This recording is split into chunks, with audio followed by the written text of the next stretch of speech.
Osio, greetings. Welcome to the Red Road East. I'm your host, Feerce Truth-Seeker. All right, so this is part 10. Yeah, this is part 10 of the Empire Strikes Black series, Lineage of the Red Road East. I'm bugging.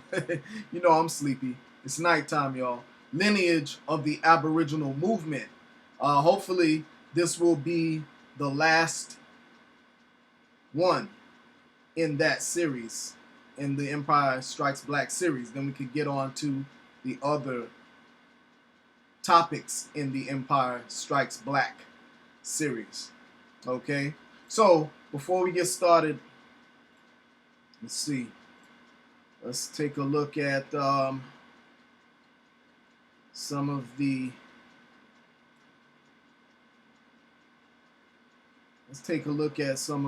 comments that we got since the last time.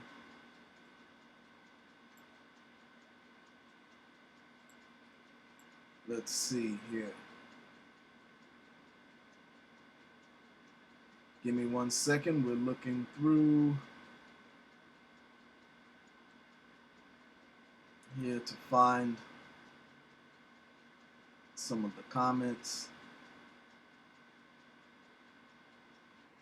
that came in for the last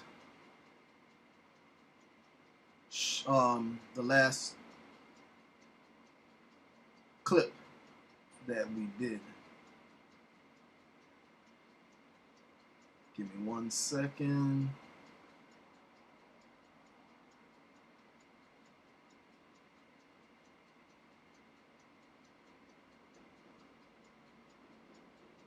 One second, we should be there shortly. Going through all of these different notifications.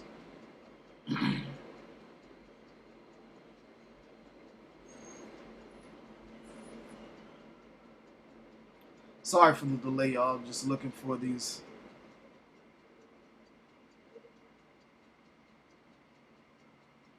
comments.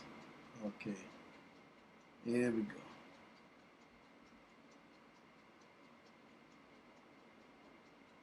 All right, here we go.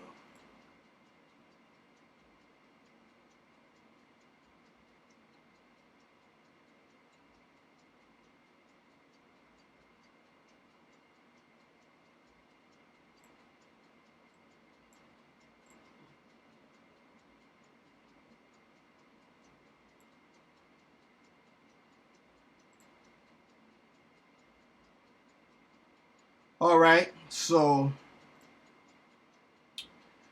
we had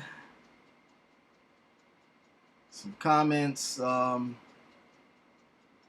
go all the way to the beginning.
Okay, all right, here we go.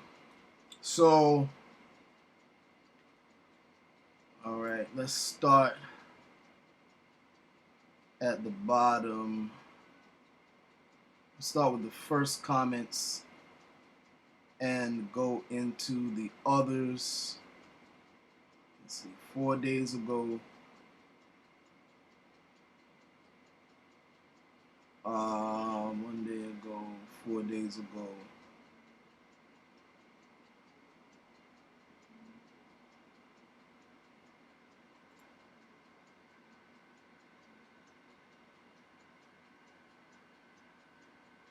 Okay. We got a comment from Abdallah Ibrahimi. Brother says, "Dear brother Feerce Truth-Seeker, is this the last installment of the Lineage series? Because I'd like to give my conclusive analysis of it." My reply is no, it's not the last one. All right. This one here should be the last one. Depends on how much, I'm hoping it'll be the last one. If not, this will be like we'll only have one more after this one. All depends on how time permits. Let me see.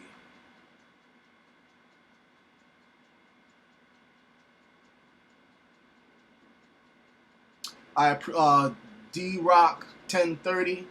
I appreciate the great work. It would be excellent if some of those old works dealing with Mu and Atlantis could be re-uploaded for the studious Moors who truly appreciative of your time, dedication, and works. I, for one, would greatly feel blessed to check those out. Only a few really touched the subjects like Hakim Bey, the Empress, and yourself. Very true. Yeah, like I told you before, brother Hakim Bey, is he was way ahead of his time. One thing I liked about Hakim Bey, and that's Hakim Bey. I initially got nationalized through Hakim Bey, and the one thing about Hakim Bey that I liked is, unlike, with the exception of like Jose Pimienta Bey, he used a lot of visuals. Like me, I'm a very visual type of learner. I have more than one learning style, but I'm more visual than anything. And that's one of the things that I appreciated about Hakim Bey, was that he used a lot of visuals. And he was doing this like, before, like, see what I'm saying with this whole new Aboriginal movement thing is like when a lot of the new guys critique these videos that you see of like Hakim Bey and others, and you see the dates on whatever YouTube channel uploads these videos. It'll say like, it'll have the date that the video was uploaded.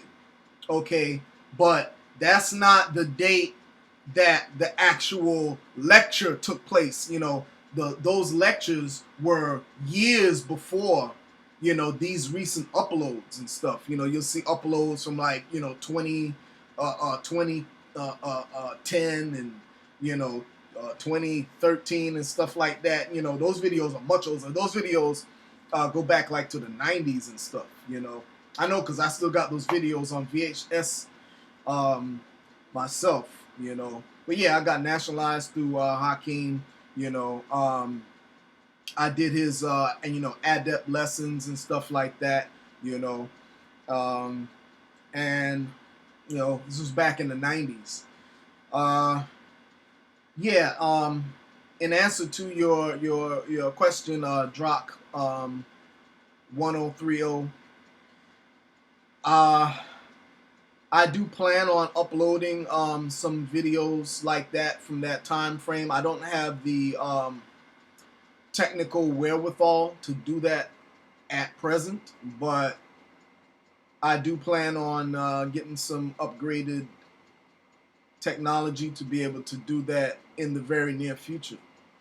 Okay, because a lot of that stuff is on VHS. Some of them I have on DVD, but the majority of them are on VHS. Yeah. So, let's see. Uh, yeah, the Empress. He mentions the Empress. Oh yeah, the Empress. You know, y'all talking about this whole Aboriginal thing.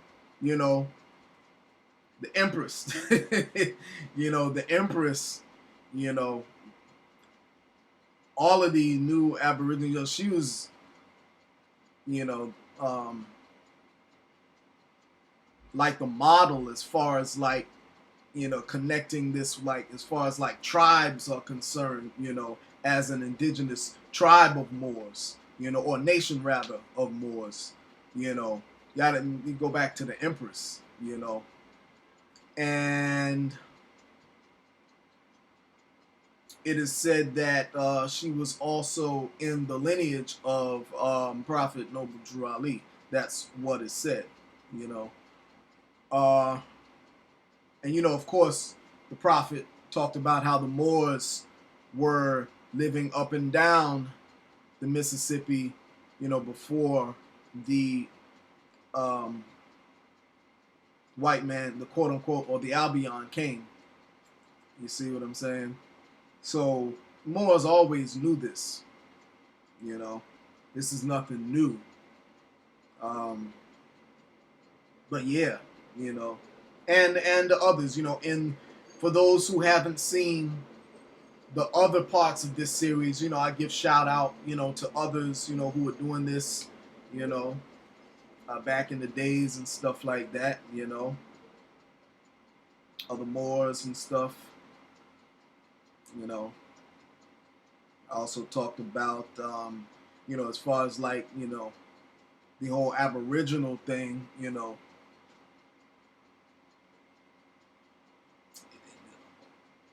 it was just Moors doing this back in the days, you know, and especially talking about, you know, as far as like, you know, connecting with tribes and stuff like that. It was just, you know, myself and like one or two others, you know, at that time, back in the days. You know, what inspired me was when the Moors were saying that, you know, the whole thing about the slave trade being a fabrication, you know, and how we were from from originally from here, you know, because I was initially studying my, you know, into the Aboriginal culture, you know, and I told you before, you know, how I went through the different schools of thought, you know, with the whole um, Afrocentric thing and stuff like that, and you know, being part of, you know, the Garveyites and this, that, and the other, you know, in different schools of thought, you know, different movements and stuff like that, you know. But I always, you know, it was always a given, you know, in my family history about our Aboriginal culture, you know, about our lineage, you know, as far as like, you know, who our ancestors were, you know, genealogically, you know. So um, it's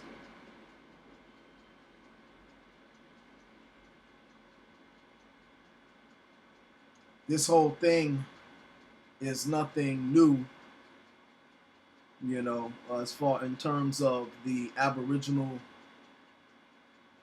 movement and us being Aboriginal here, you know, but it was the Moors that really led me to go deeper than just the narrative as far as like all civilization, no matter what race you are, starting in Africa. You know, that was the school of thought back in the days, you know, until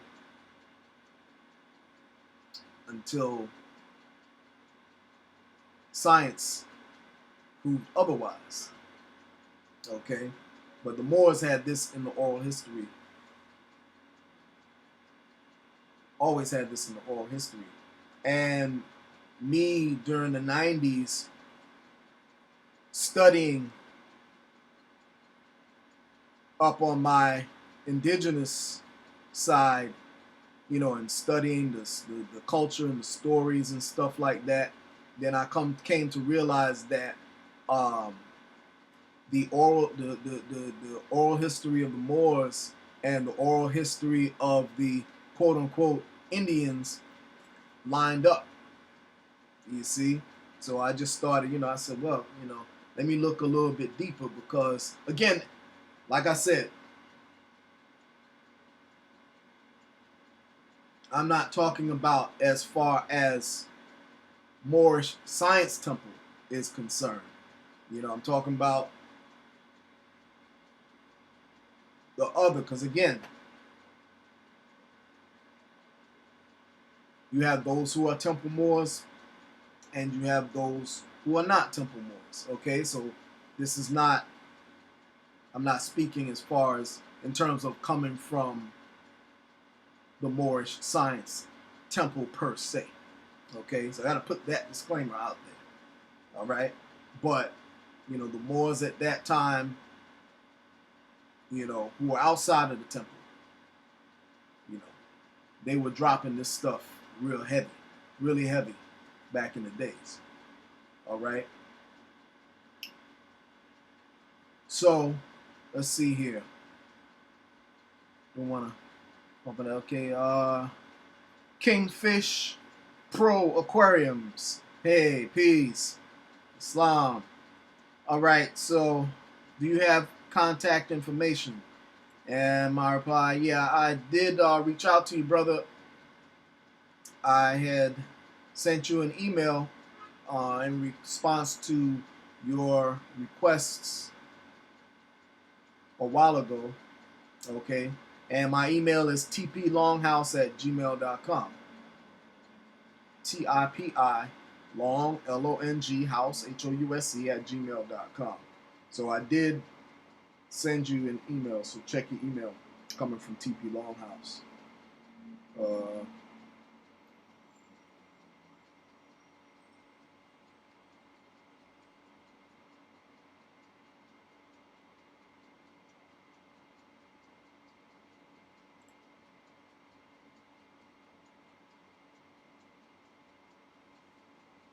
American 2024, dang, sure enough look like my uncle, dead ass. This is deep. Fire. All right. Hey, Oshio, American Indian 2024, Oshio. Let's see, Xavier S. Knox, the Red Road East. Much love, brother. I'll be 26 this summer, Equinox. You've been helping me for at least 3. I appreciate what you're doing. Send smoke your way. Oshio, brother. Oshio, yeah. Send the love there. All right.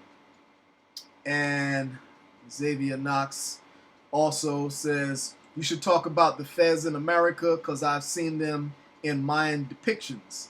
Yep, that is facts. And also, my reply was that's already on the agenda, which it is. Because, see, this is a long series, the lineage, because I have to break down the lineage of the Aboriginal movement for a lot of the new, quote-unquote, Aborigines who are millennials, and also for those who are not millennials, who are older, who just wasn't studying this stuff, you know, back in the days, you know, for whatever reasons, you know. So for those who, you know, only been into this, you know, for like the past 5-10 years or whatever, I need to break down what the lineage is and how all of this got started. Okay? So,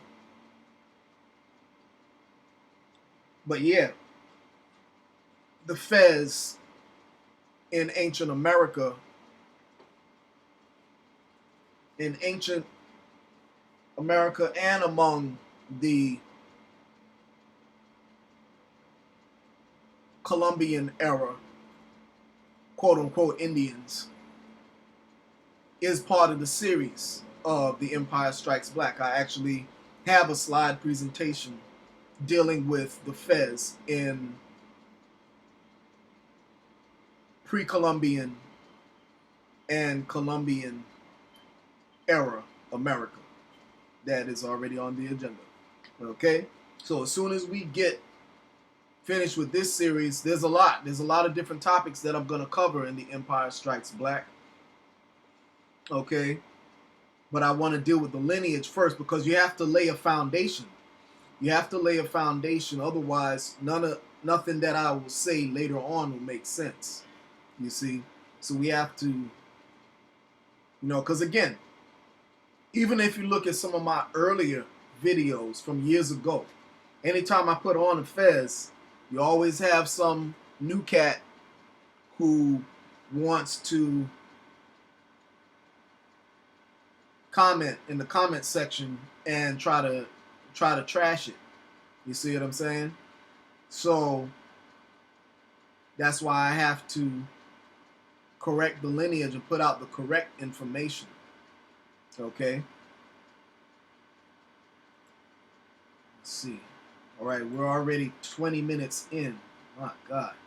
It takes so long. So this is why, sometimes you look and you wonder, you look at, at least myself, when I look at, YouTube videos, I don't want to look at videos that's like 3 hours long and stuff like that, It takes up too much of my time, So I said, my videos are just going to be like half an hour, because people just don't have time to sit in front of the computer looking at, but it takes a long, it's easier than it seems, Time goes by very quickly. So a half an hour goes by just like that, It takes a half an hour, you're just really getting started, So that's why, and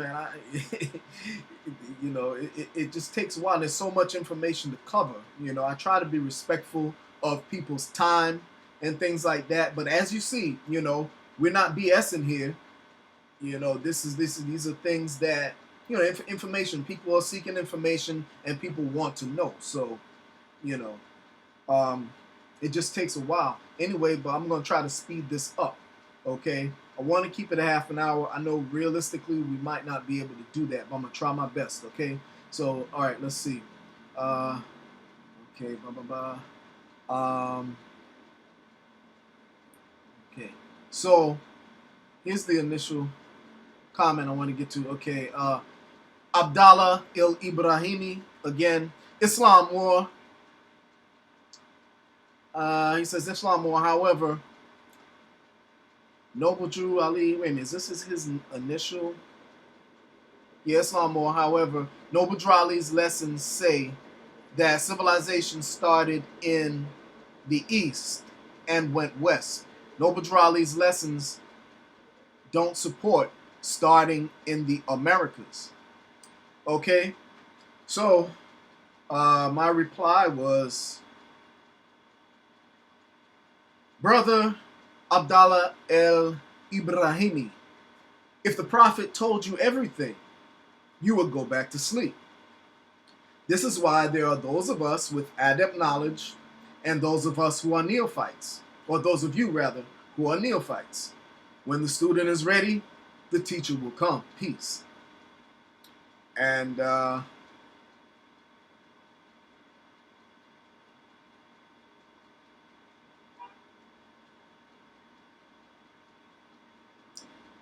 Brother Carrie Bay, Islam, brother Oshio, we replied to Abdallah and say, Islam, brother, when is this said word for word, verbatim? Is this an interpretation? If so, I respect it as such. Peace and love. And Abdallah responded to Carrie Bay in the Holy Quran of the Moorish Science Temple of America, chapter 47. We all know what it says in chapter 47, and we need to get into all of that. Okay, skip that.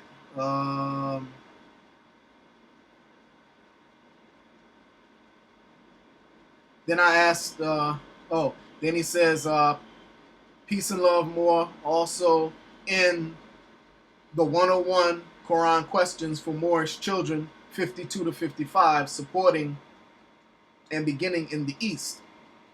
Okay, so then I replied, I said, Brother Abdallah El Abrahimi, brother, how long have you been studying? And he replies, 2013. I respect your tenure. However, I do disagree with that position. And, he's welcome to disagree. However, basically 2013, welcome, brother Ibrahimi. You pretty much just started studying a couple of days ago. And I say that with, all due respect. I'm just saying in terms of how long I've been studying, 2013, that's 7 years ago from this date. So, let's see.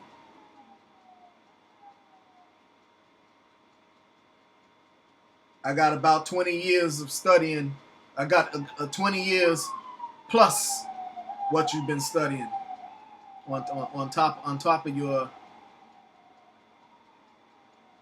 7 years of studying. So, and I say that with all respect, but you don't have enough sweat in the game to give a critique. Because again, and I'm not trying to trash you or anything like that.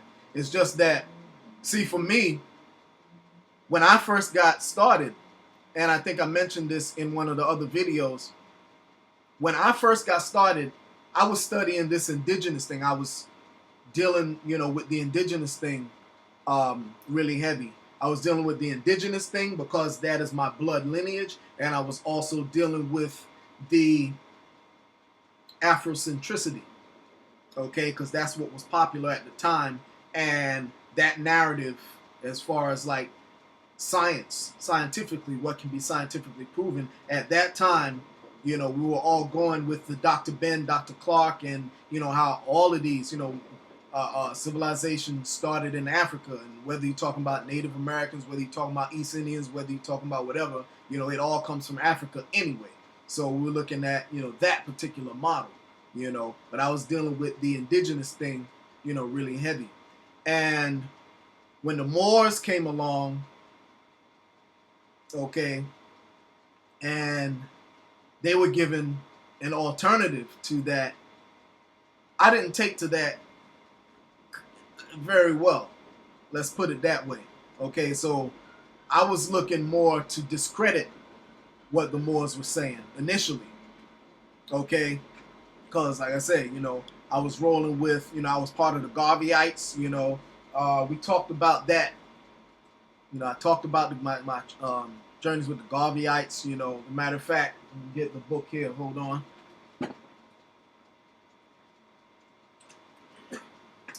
Told y'all when I was with the Garveyites, under Carlton. Matter of fact, this book here, Carlos Cooks and Black Nationalism. Okay, some of y'all are familiar with this book, and you see Carlos Cooks with the fez on right there. Okay, now it was the organization that I belong to. The head of this organization, the author of this book, Robert Harris. This was actually the group that I belong to. Okay, and Carlos Cooks. See, I can tell you all about this book because I was part of that movement when this book was still in the process of being written. Okay, when Robert Harris was still writing the book and he hadn't even published it yet.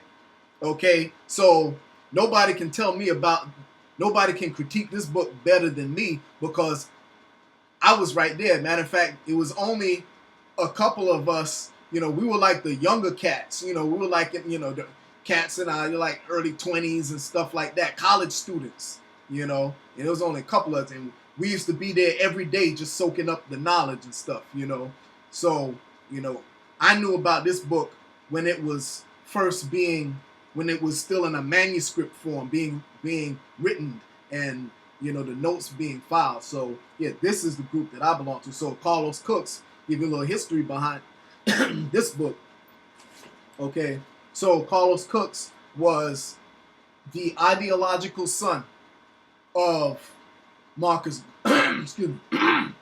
The ideological son of Marcus Garvey, okay?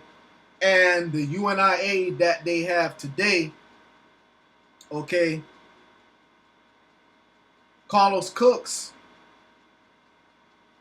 was, he pretty much got the baton from Marcus Garvey, because Garvey's sons didn't even have a whole lot of information about their father, okay? Carlos Cooks was born into the Garvey movement because Carlos Cooks, who was from the Dominican Republic, okay, Carlos Cooks, his parents were part of the Garveyites, okay?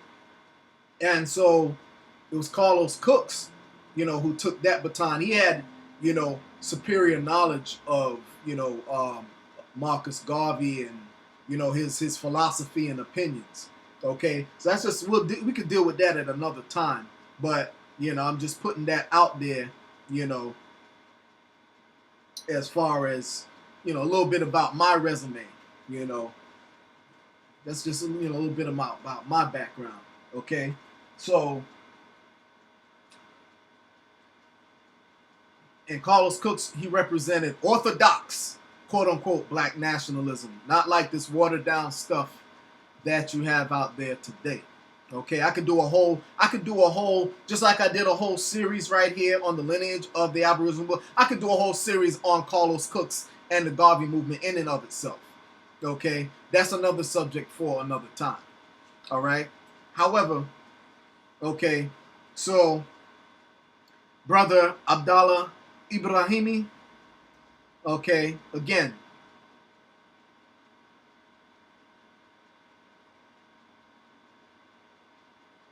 it takes more than 7 years to have an understanding of this Moorish science. So, you know, I could say pretty much you just got into this yesterday. Greetings. Welcome to my masterclass. All right. This is my masterclass. So he says, peace and love, more. Also in the 101 Quran questions for Moorish children, questions 52 to 55, supporting and beginning in the East. Well, okay, that's the 30-minute mark, but I'm going to cheat a little bit and I'm going to give some more time. See here? It's 30 minutes. So I'm going to give us some more time. I'm going to put 15 more minutes on there. Well,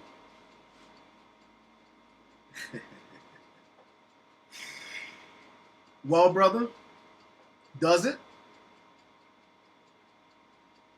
The thing is that, and that's why I responded to him, I said, in response to his comment there, when a neophyte reads the word, he takes it on face value, i.e., the straightforward meaning of the verses. When the enlightened one reads the word, he decodes it and understands the true meaning. Okay? So, first of all, okay,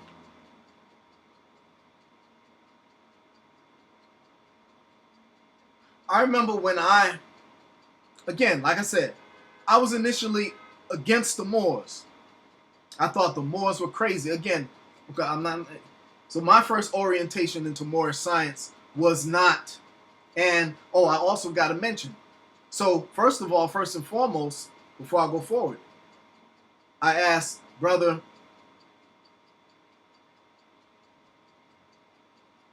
why? I think I addressed this here in one of my replies to the brother.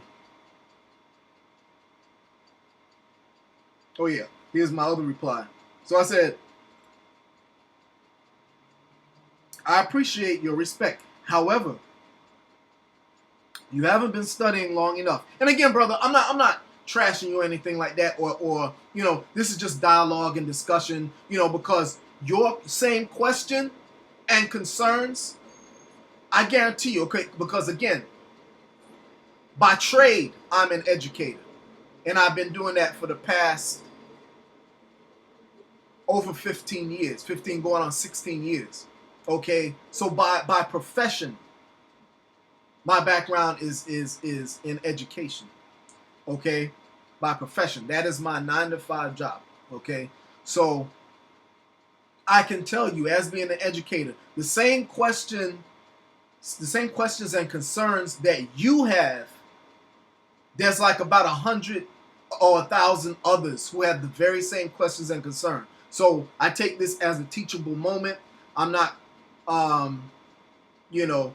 trying to trash you or anything. I don't take it like that. I just take it as a teachable moment, and I'm not necessarily just speaking to you, but I'm speaking to the greater audience as well.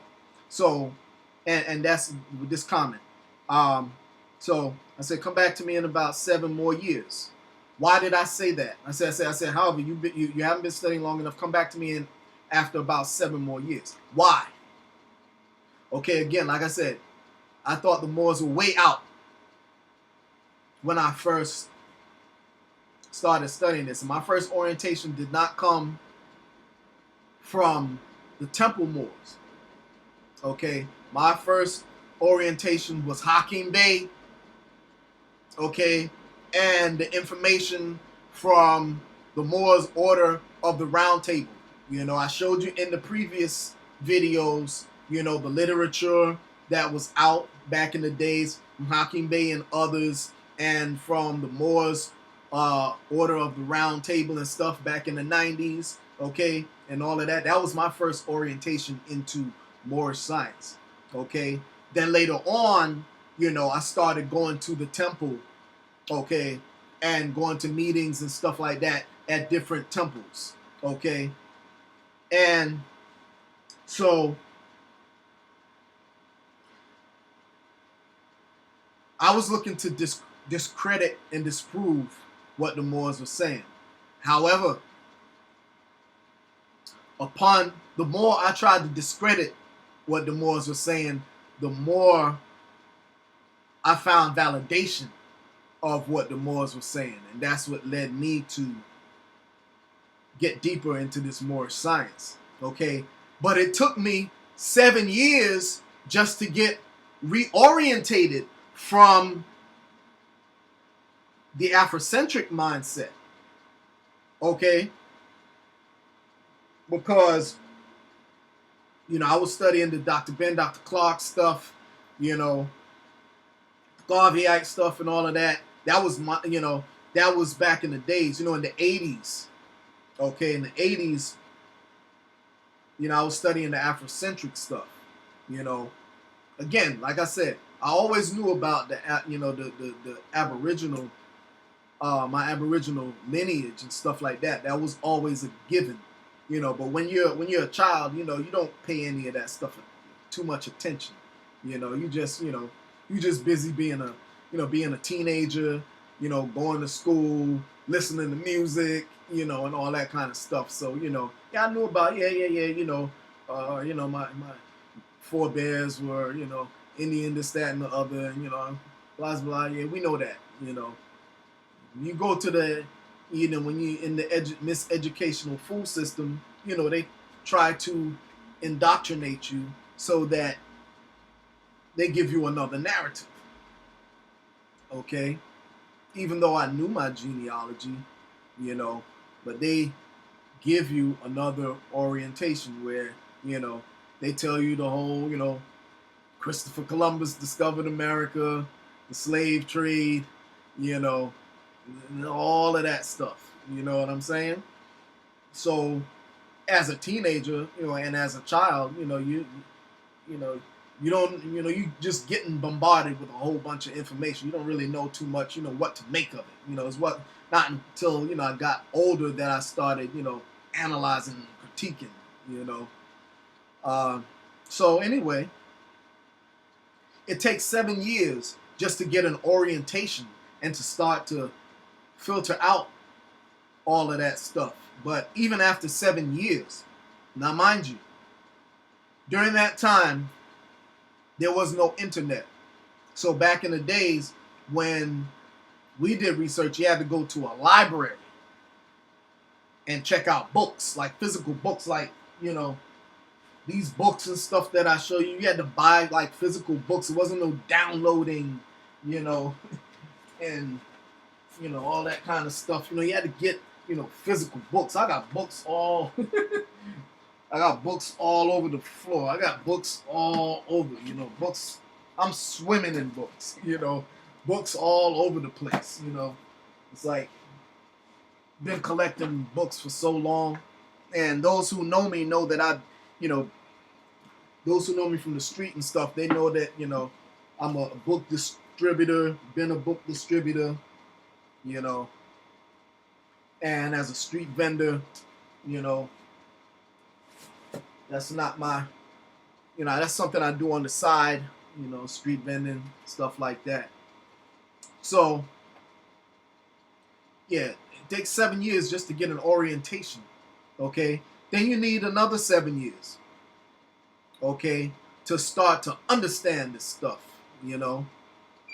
Then you need another 7 years to start to, have some type of command of information. Nowadays with the internet, some will say, well, the internet makes it easier. I beg to differ. Because what the internet has done, like my boy Toriano Obashango Il always says, the internet has given idiots a platform. Okay? So even with the internet, if you don't know how to really, weed through all of the nonsense, you can come out more ignorant with the computer, So, it takes 7 more years, man. It takes, like I say, I've been studying more science since the 90s, man, And, that's not to stick my chest out and stuff like that. It's just that, this stuff takes time, man. I'm talking about, like reading books, like, like I read, like all these different books that I have. There's so many books I got, man, that y'all ain't even heard of yet, Tons of books. Tons of books. Tons of books. So many books. Lots and lots and lots and lots and lots and lots and lots of books.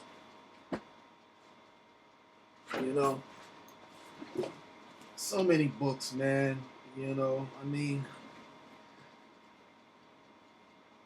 Books all over the place. So many books.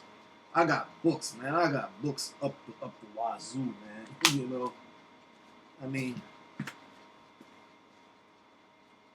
So many books, So many books.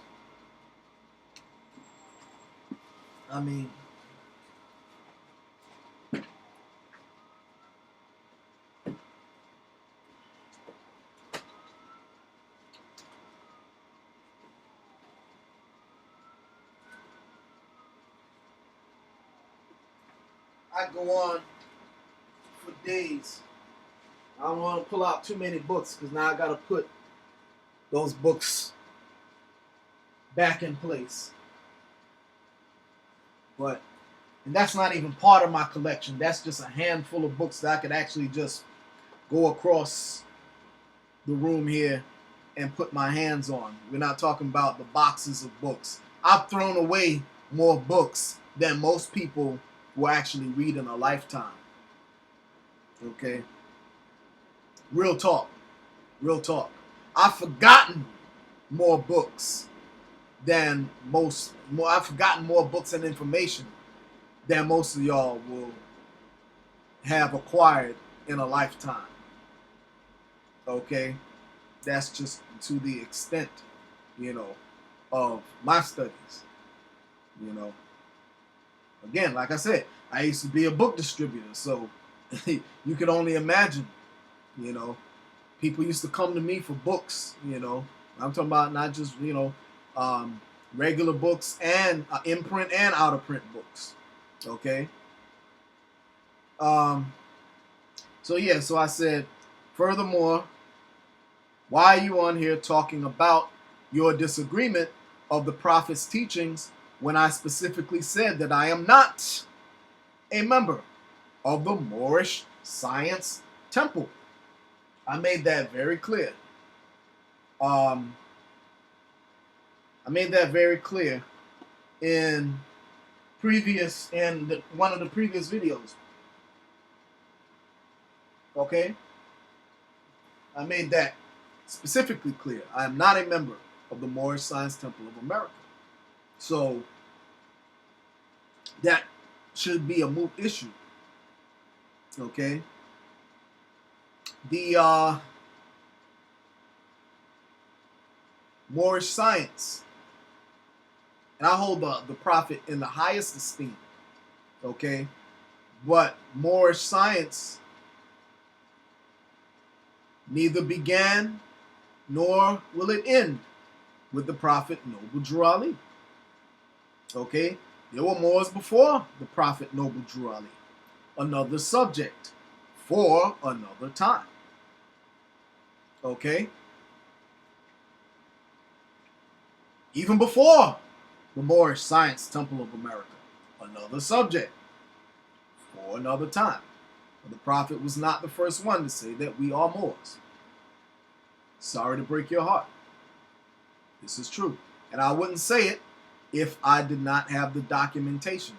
And one thing that y'all can say about me is that from watching these series, y'all know that I do not make a claim that I cannot back up with documentation. And I did not forget about the other people who I promised to get information to. Okay? The other brother, Carlton, brother Carlton, Carlton from the other previous videos. I didn't forget you. I will get you that information that you had questions about. Carlton, oh boy, what was his name again? Anyway, you know who I'm talking about, brother Carlton. But I just want to get this lineage,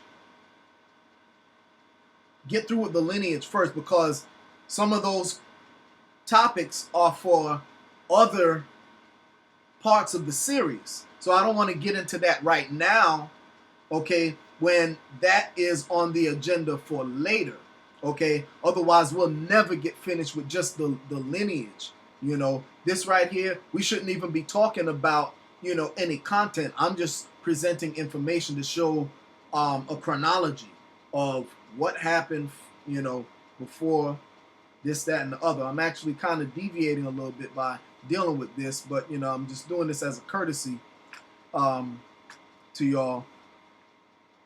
Okay. So I say, yeah, the Moors, neither began nor end with the prophet Noble Drew Ali, respectfully. Okay. But the problem is not so much with the prophet's teachings as much as it is your lack of understanding of his teachings, respectfully. And I say that respectfully. I'm not trying to diss. Because you only disagree because you don't have enough sweat in the game. In other words, you know, past, you know, more than just 7 years. It takes more time to get acquainted with, you know, all of the information, all of the science and stuff like that. But again, the prophet could not tell you everything because our people at that time, I say you guys, when I say you guys, I'm talking in general, you know, our people at that time were steeped in the religious dogma of Christianity and spook God worship. Okay? He had to give you something that was palatable. Okay? So, long before, like I told you before, I was trying to bash the Moors. But back in the days, I got this book. Oh boy. So now, this means we're into 45 minutes. God, man, I'm going to cheat and give 10 more minutes. 13 more minutes. Okay?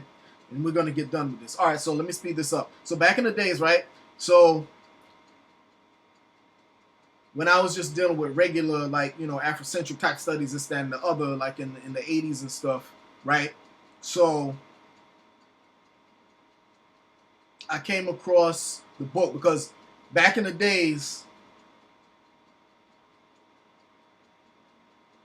I used to roll with cats from all kinds of schools of thought, Like I remember back in the days when I went to Queensboro College, back in 90, It's like we had a circle of cats, that was like from like every perspective, It's like, we had cats that were Muslim. We had cats that were like Israelites.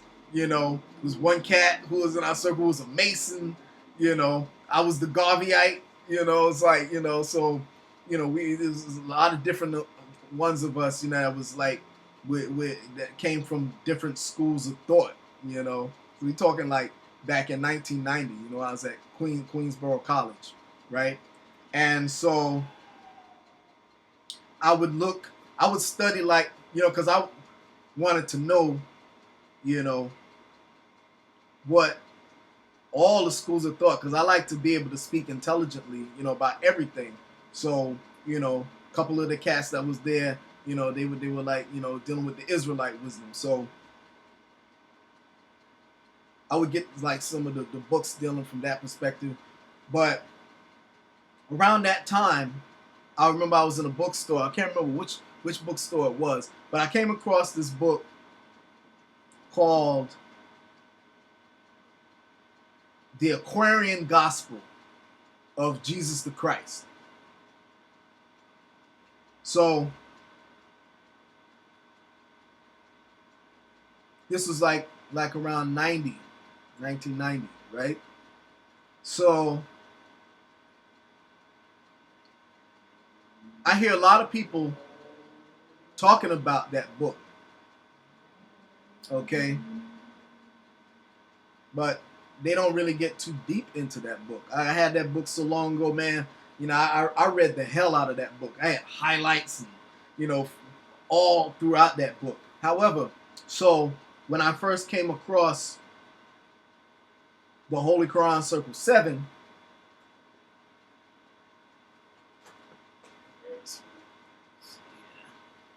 second.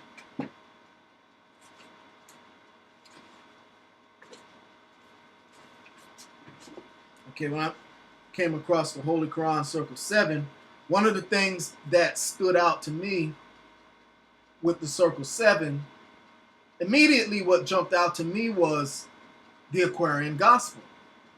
Okay, again, this is another subject. So that's why I hate when y'all leave these kind of comments and stuff, because it forces me to deviate. However, but again, no one can accuse the prophet of plagiarism, because when you read at the very beginning, it says divinely prepared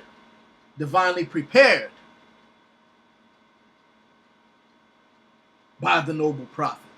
Divinely prepared, okay? Didn't say he was the author. Okay? So, no one can accuse him of plagiarism. And I don't accuse him of plagiarism. Okay? So, but immediately what jumped out to me was the Aquarian Gospel. Okay? Because it's like, I mean, if you've read the Aquarian Gospel, I mean, it doesn't take a rocket scientist, to see where, well, this is saying the same thing, in a great portion, of the text, okay, with some other things added into that particular text. But what I say to people, who make these kind of comments is that when the prophet came, again, he came to a people who were steeped, who were coming out of the church. So, what does it say? In the Holy Quran Circle 7, he says, as he said, these secret teachings are for all of those who love Jesus and desire to know about his life, works, and teachings. I mean, we can stop right there.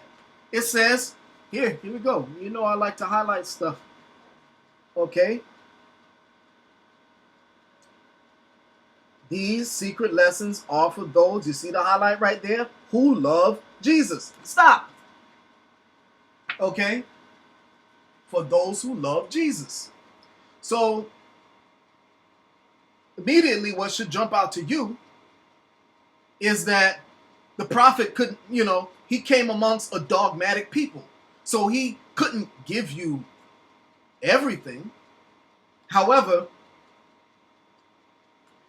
if you break this whole book down and analyze it through your third eye, you could extract a lot of wisdom from it. Okay? But you can't take it on face value. You can't take this book on face value. Okay? It's just like when you read the Holy Bible. Okay?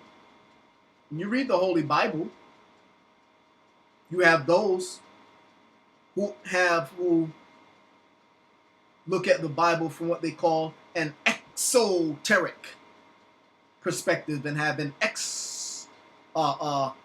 exoteric understanding of the book. Okay? And that's what's on the surface. Okay? And then you have another wisdom for the initiates. Okay? Those like myself. And as I told you in previous videos, I've been initiated into different orders, okay? Schools of thought.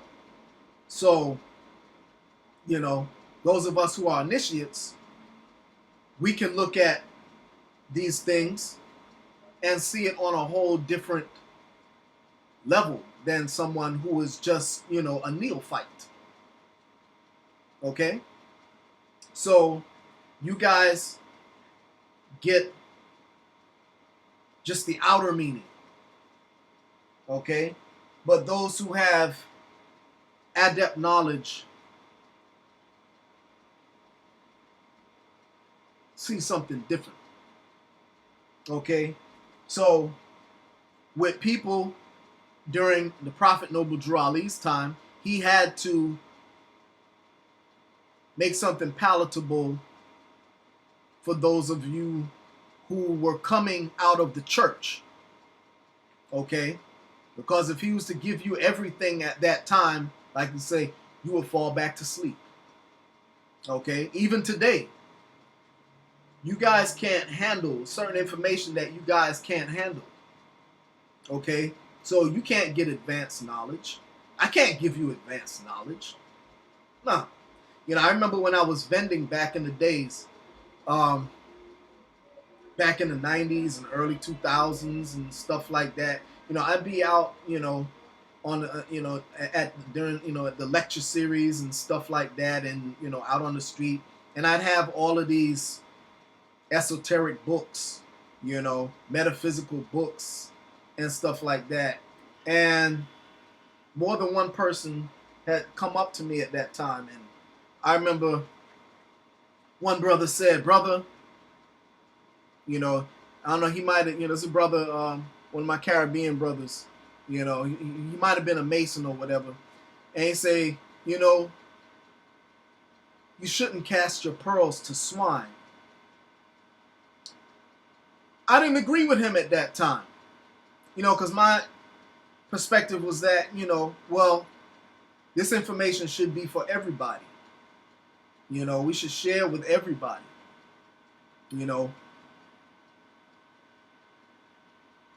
But then, as I started to grow in the knowledge and to just see how the masses of people are, as I got older, and in my older years, I'm starting to understand and understand that, he wasn't the only one, Remember one time an East Indian brother, he might have been a Sufi or whatever, he was like, he say, brother, he say, brother,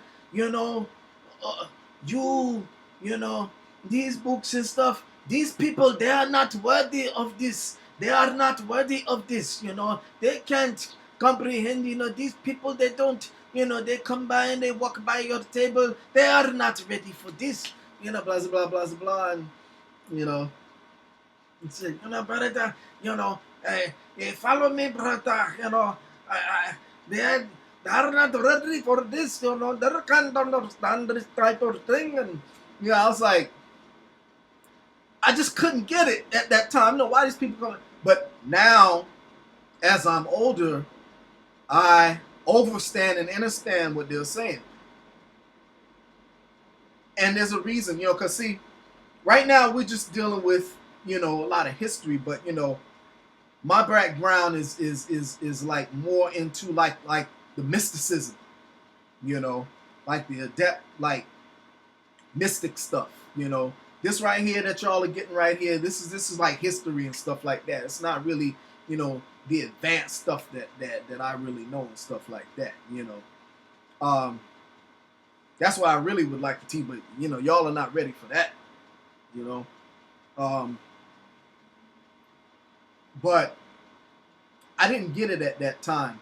But in reality, you know, the average person can't deal with advanced knowledge.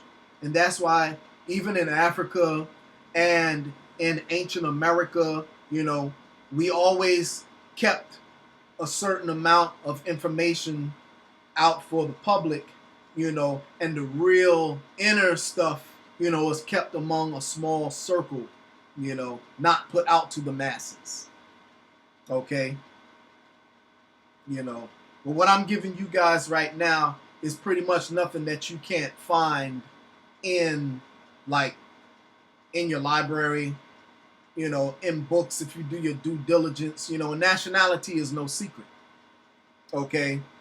But even with that, you know, certain, you know, you guys, for the most part, I'm not talking about, you know, everybody, but for the most part, the advanced information is not for everybody.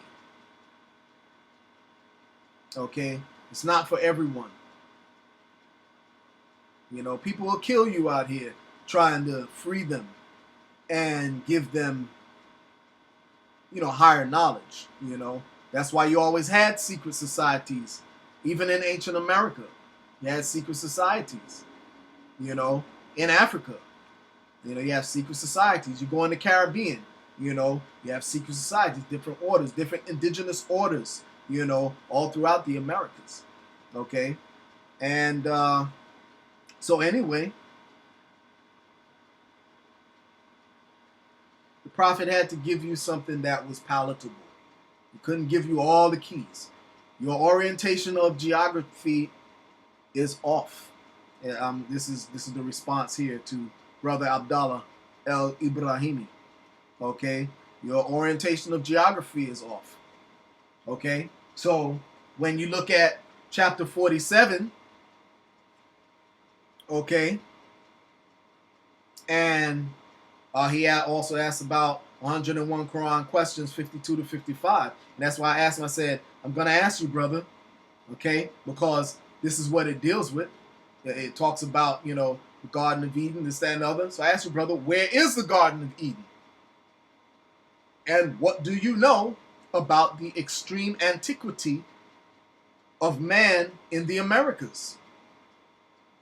That's why I say my last sentence was, like I said, come back in about 7 more years. Okay, where is the Garden of Eden? Okay. You look at some of my... Okay, so what I'm going to do, we're going to deal with some of that. Hold that thought, because now I'm going to go into the slides.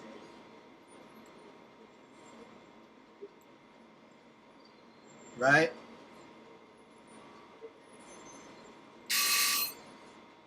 Oh, boy.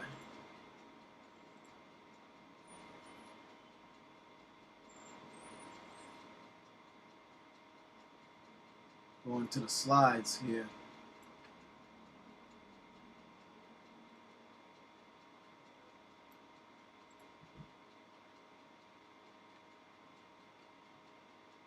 Okay, and where we left off at, you see that, man, the time, man, another 15. So we're about an hour in now. I'm gonna go an hour and 15 minutes. I can't go beyond another 15 minutes. It's anyway. So the last clip, okay, we dealt with this clown here. This is one of the clowns that I helped to shut down back in the days. Sal Sasson, an extreme racist and internet troll from back in the days. Um, one of the most racist of all trolls of all times. Okay, Sal Sasson. He also went by Zal Bravo. Okay, he hates copper-colored people, or what they call "quote unquote" black people. Okay, very hateful comments that he used to make. All right, and use the N-word all the time, and calling copper-colored people monkeys, and all kind of stuff like that. And I used to tear him up. So I had a series back in the days. One of the series that I had. This is before the Red Road East. Okay, Black Indians debunked. Okay, I used to tear Sal Sasson's ass up. And the Black Indians debunked. Okay, this was my research team, the American Mound Builders. And this was back in like 2008. I had videos up, before that too on YouTube. Those videos you can't find anymore. They're dropping so heavy that they had to get rid of those videos. Okay, I don't know where those videos are. Okay, like I said before, we frequented powwows, researched the history, practiced Aboriginal culture, blah blah blah. We talked about that. This is one of the reference pamphlets that I put out. It's more of a reference, a research guide. Okay, and it was called Moors, the Original Native Americans, exposing the suppressed history of slavery and ancient black races in America. Okay, and let's see here, and the contents.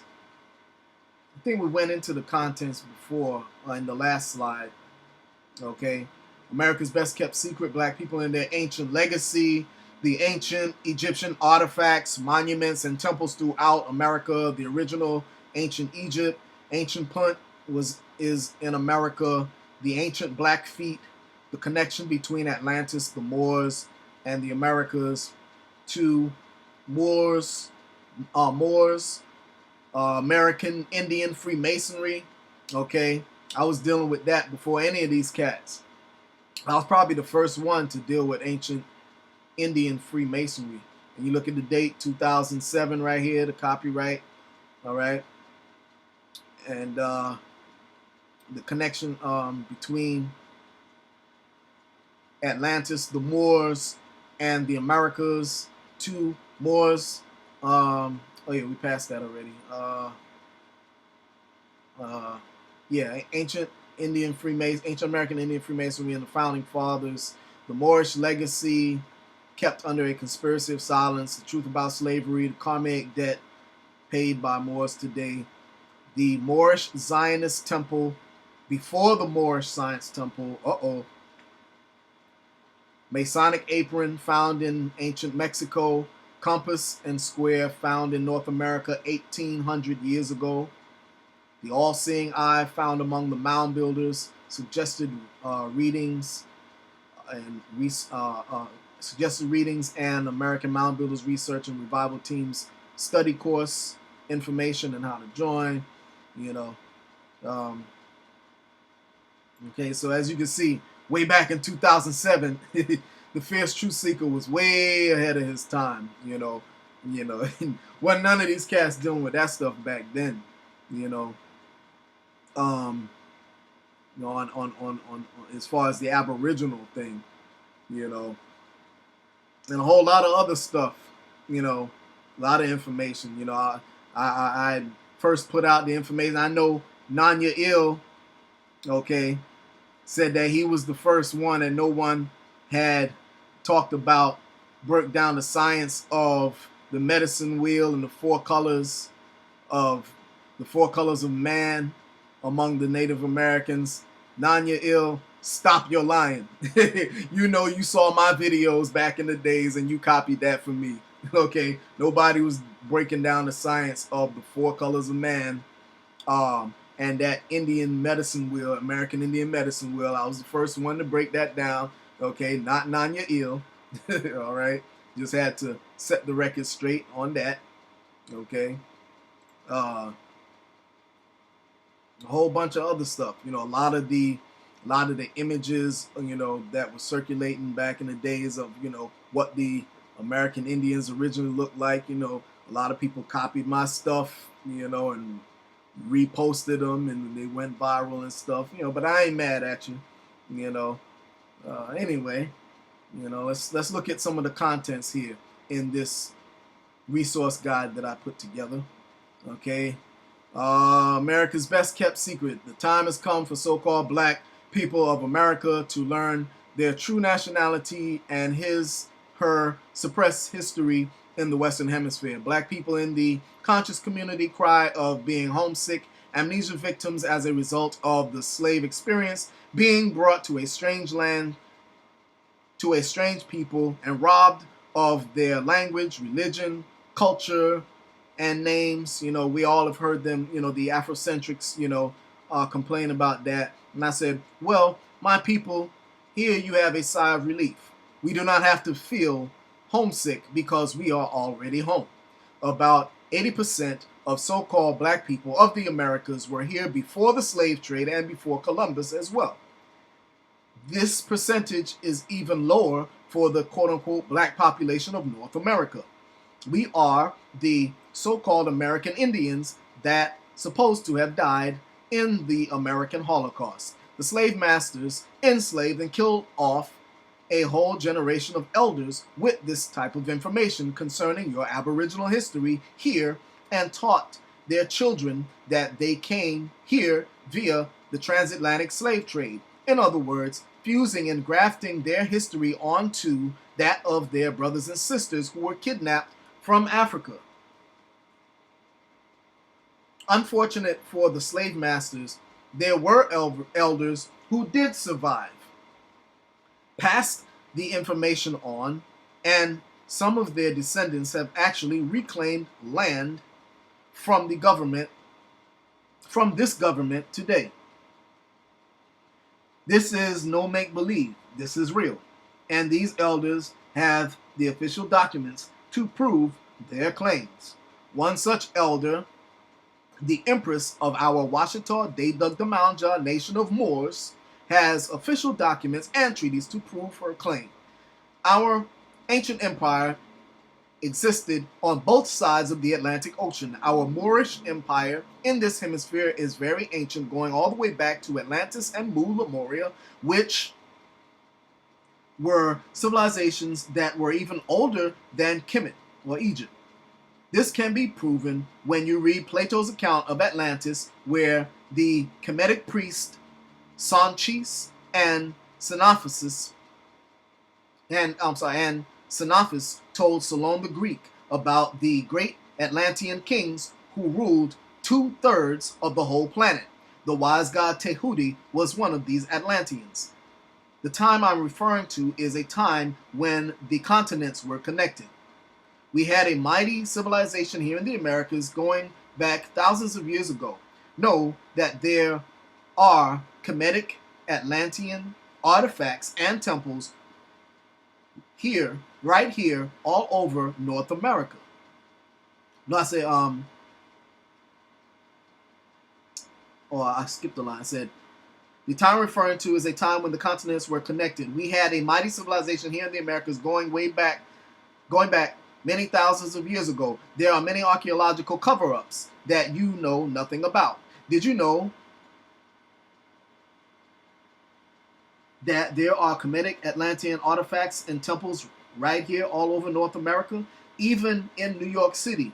Archaeologists have found evidence of a Kemetic presence. Kemetic meaning Egyptian presence. Get the movie National Treasure, volumes 1 and part 1 and 2. National Treasure, featuring Nicolas Cage. They have also found Anubis caves in Illinois, evidence of Ramesses III in ancient America, tablets with unfamiliar script that include Kemetic hieroglyphics in Michigan, temples of Ra, temples of Set, temples of Isis, Manu, Buddha, Vishnu, and Shiva temples in the Grand Canyon in Arizona.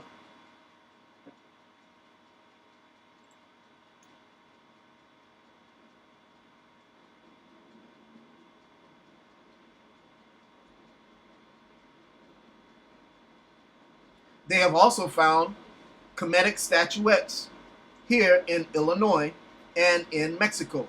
A representation of the goddess Sekhmet are amongst Native American artifacts found in Key Marco, Florida.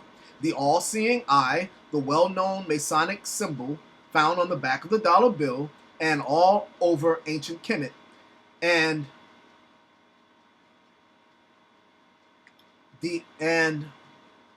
where am I? Lost my place. And the Ankh were symbols used by our Native American ancestors. Evidence of a Kemetic presence was also found in Long Island, New York. They have also discovered a tablet engraved with dynastic Egyptian anthropomorphic imagery in Morgantown, West Virginia. This imagery was interpreted as Shu holding up the sky Nut and a kneeling Amun on one side and a human-headed bird signifying the Ba, the human soul, on the other side. Okay? The long-lost, unlocated land of... I ain't going to get into that right now. We'll get into that another time. We're going to skip down. All right? Because it goes on, and we have 5 minutes left. So we'll deal with that at another time. Okay? And the reason why I say that is because I want to finish this part here of the lineage. Okay? I just wanted to give you all a little taste of some of the flavor of what your boy, the Feerce Truth-Seeker, was dropping in the early 2000s. Okay? Again, that was there, 2007. Okay, this right here is one of the workbooks that I put together for some of the workshops that I used to do. This is American Mound Builders Research and Revival Workbook number 4, DNA, the Science of Melanin and the Truth About Black Indians. Okay. Workbook 4, you see, copyright 2004. Okay. The Amber Team, American Mound Builders Research and Revival Team. This is 2004. All right. And okay, and this is on YouTube. Okay, Amber Team helps shut down South Saskatchewan and other hybrid Indians. Okay, American Mound Builder. All right, and a little bit of background.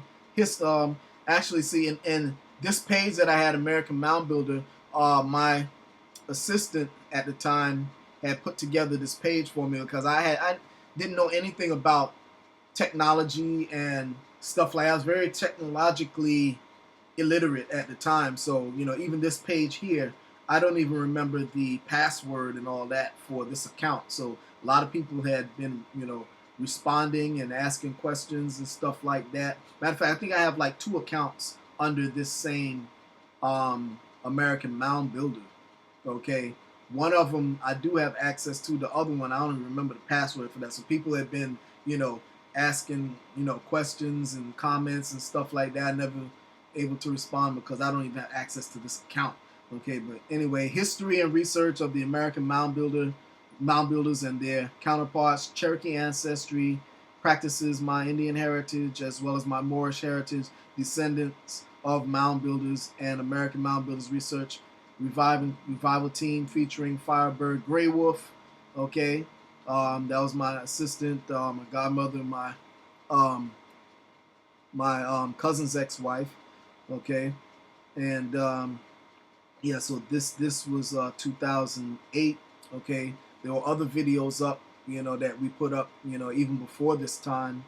Again, those are nowhere to be found. They're not even on YouTube anymore. You go figure. Anyway, all right. This is picture here from back in the days. This is your boy, the Feerce Truth-Seeker, with the took a picture with the Cherokee Language and Cultural Center. Okay, is your boy up top, your boy Two Feathers. Y'all have seen him on my show, the elder who taught and teaches the Cherokee language. At that time, him with Red Eagle, the late Red Eagle, who passed away. And this is from back in the days, because nobody on this nobody on this picture still looks like this. This is like classic. This is like way back. Way back. And this was at the, we took this at the, we would go to the, we would represent the natives at the African American Day Parade in Harlem every year. Okay, look at how young Two Feathers look. This is back in the day. Look how young Two Feathers look. My goodness. Oh man, this is back in the days. Yo, look at how small I was, man. My goodness. Wow, man. I tell you, this is a classic picture here. This is a classic picture here, man. Look how small I was. Like my arms are like 3 times the size of that now, man. Man, it's like, wow. This is back in the days.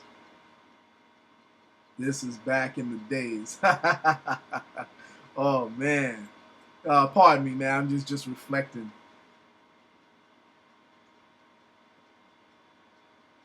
All right.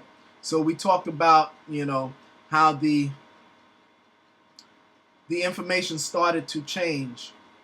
Okay, in here we're in the 2000s, and like I spoke about before, the information started to change with the book. We talked about that in the last slide. The Black American Handbook from Radon Amon-Ra. That was pretty much the genesis of today's Aboriginal movement, the online Aboriginal movement, with today's ideology. Okay, it was, the movement today has, kind of an anti-African sentiment, a skewed perception of the Moors, heavy anti-Moorish rhetoric. Okay. And I'm not bashing anybody, I'm just telling you what the narrative was and what the narrative is today. Okay. The original narrative of those of us who come from the original narrative of the Aborigines, was 180 degrees different. We didn't have the anti-Moorish, anti-African rhetoric because we were Moors, and we also had an understanding that our empire extended from here and across the Atlantic. Okay.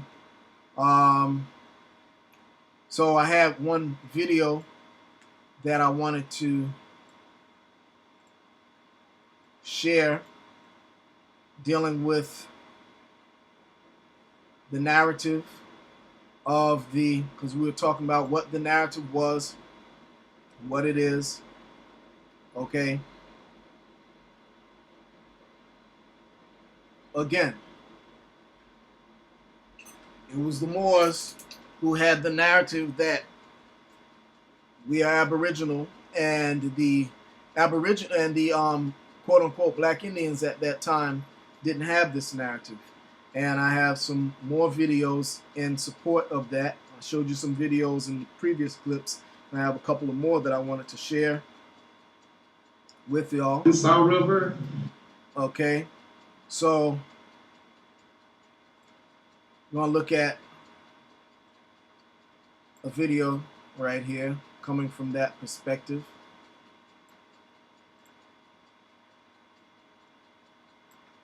Before we close out, okay, and just take a look and take a listen.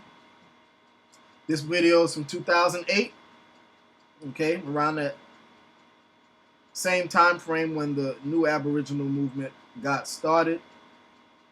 Okay, it was still in its birth stages, but this, again, this is when the video was posted. This is not necessarily when this video was made, okay? Most of the videos that are posted are, you know, before the time. So let's take a look. And want to bring something to you. All right, this is Sean with Dallas South, and want to bring something to you today I think will be very interesting. I am with Bertie Triplett. He is the founder of the Choctaw Chickasaw Freedmen Association of Oklahoma. Okay, now, reason why I mentioned this because, as I told y'all before, I had in a comment section with one of the new Aborigines, you know, I was talking about how on the rolls, the freedmen are looked upon by the tribes. They're looked upon as not quote unquote Indian by blood, but Indian through being a citizen and slaves of the quote unquote Indians. Okay?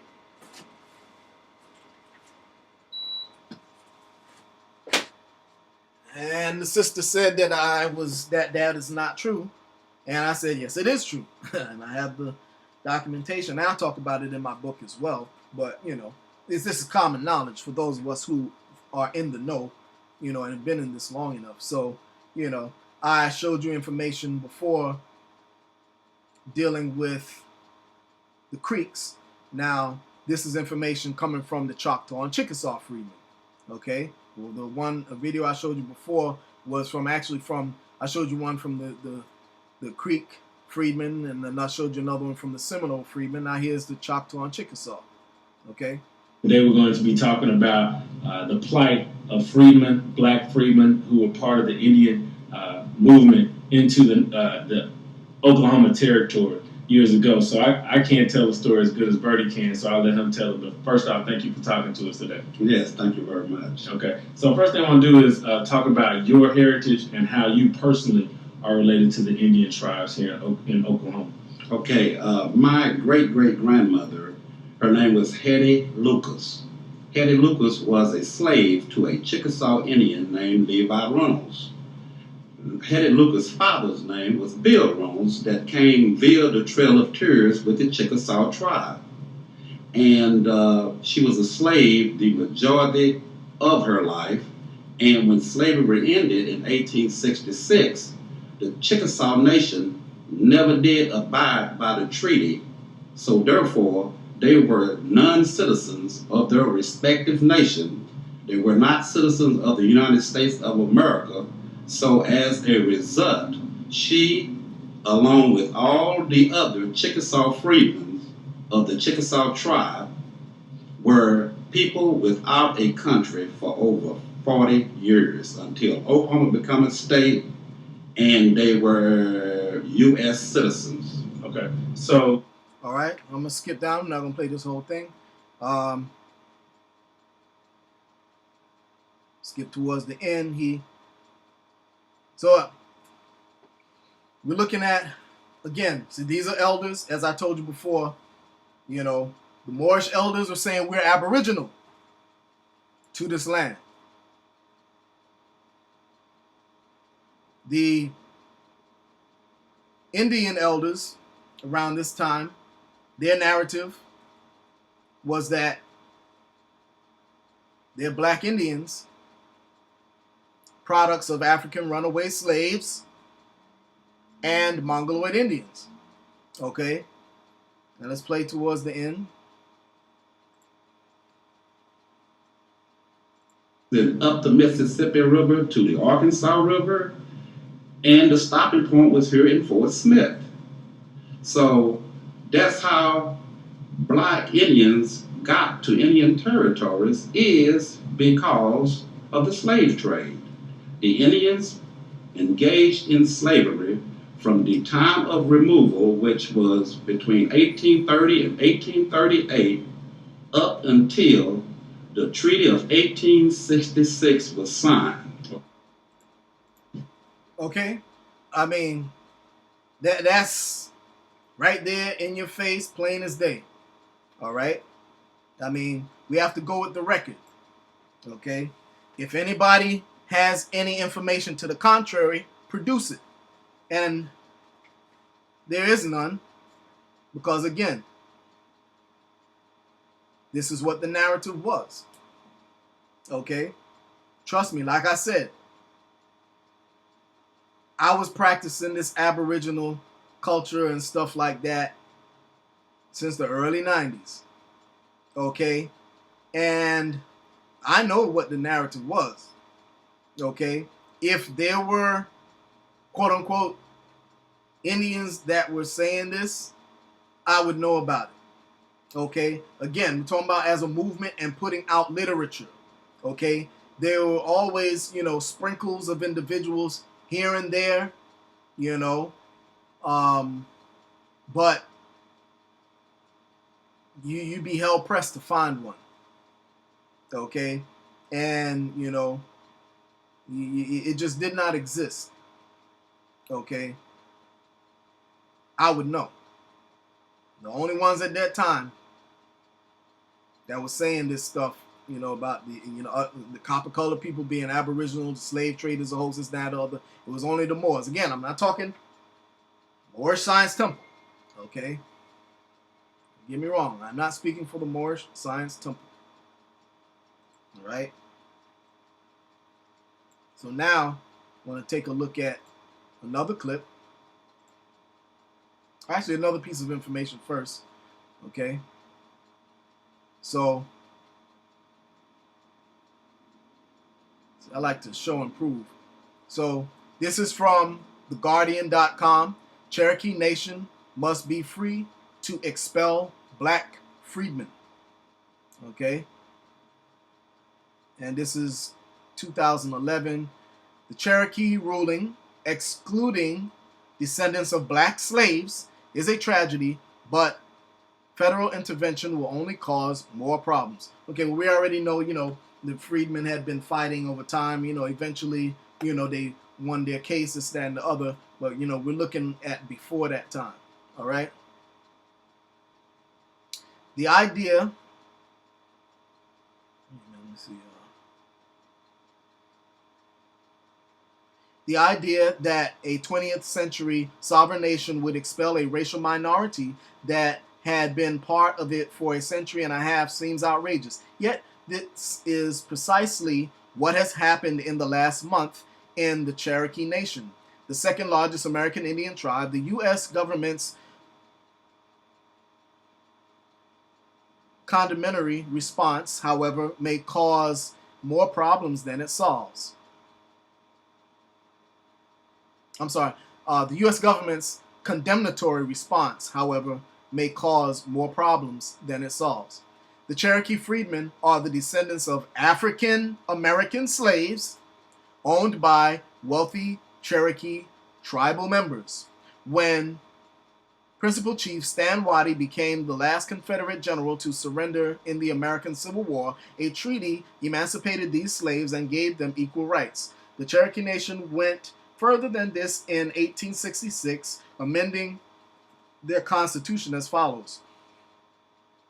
All native-born Cherokees, all Indians and whites, legally members of the nation by adoption, and all freedmen who have been liberated by voluntary act of their former owners or by law shall be taken and deemed to be citizens of the Cherokee Nation. But more than a century later, Chiefs Ross Swimmer and Wilma Mankiller created a new requirement that all Cherokee should hold a certificate of degree of Indian blood. It's actually a certificate degree of Indian blood. Now, Wilma Mankiller, the former chief, okay, she came out, those of y'all who, millennials and stuff like that, y'all might not remember Chief Wilma Mankiller. But Chief Wilma Mankiller, she came right out and said, that the black Cherokees need to prove that they have Indian blood with a certificate degree of Indian blood. Okay, so she was not trying to hear nothing about y'all are Aboriginal or anything like that. Okay, y'all freedmen, y'all are descendants of African runaway slaves. That's how they perceived the freedmen. Okay, so the sister who said I didn't know what I'm talking about, okay, well, this documentation says otherwise. Okay, this stripped the freedmen of citizenship. It was declared unconstitutional in a 2006 decision by the Cherokee Supreme Court. Okay. Oh, let me also say, let me go on. Chief Chad Smith, an uncompromising opponent of freedmen citizenship, arranged a referendum in 2000, which in 2007 amended the Constitution of the Cherokee Nation to once again require Indian blood. Okay. Let me also say that the freedmen, okay, this goes across the board. Okay, this is how they were perceived. Okay, as it's not to say that they didn't have quote unquote Indian ancestry. Okay, but when they say Indian ancestry, they're talking about Mongoloid Indian ancestry. Okay, that's what they are referring to. Okay, so I'm gonna read this whole thing. We're gonna go and look at another video.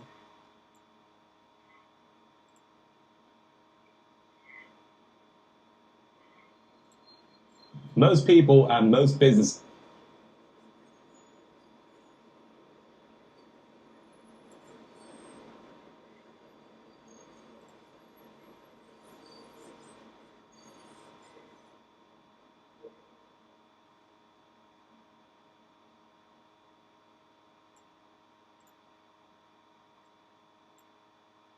Ford is a Cherokee. Okay, let's take a look. Sam Ford is a Cherokee Freedman. I'm an African American with Cherokee heritage. My great grandmother, Phyllis Thompson Pettit, was a slave of the Cherokees. It's a little known chapter in American history.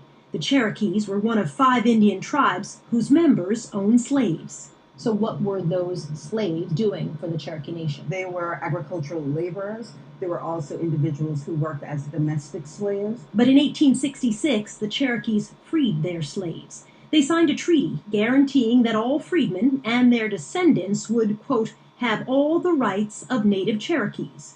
Today, that treaty is at the... All the rights of native Cherokees. So they make a distinction between the freedmen and those that are considered blood Cherokees. Okay? So I rest my case right there. I mean, it's not much arguing you could do with that. All right? So, again, we have all of these elders, that was the narrative. Okay? That was the narrative. All right? So, yeah, so again, Radon Amin-Ra, this was the birth of the school of thought of African Americans ain't African, this, that, and the other, all right? And, it is what it is. The narrative started to change during this time. And, that's what brought us to the present day, Aboriginal thought.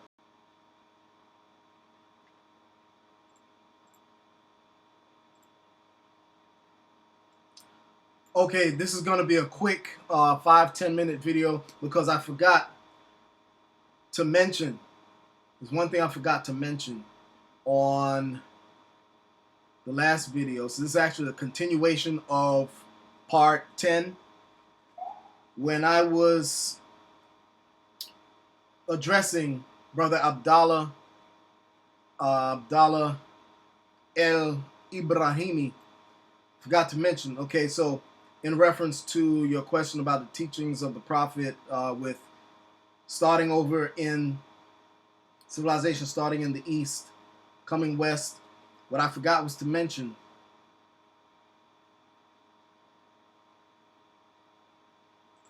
I knew it was something. Okay, let me go back into the slide here because I meant was to address that, and part of that was in the slide.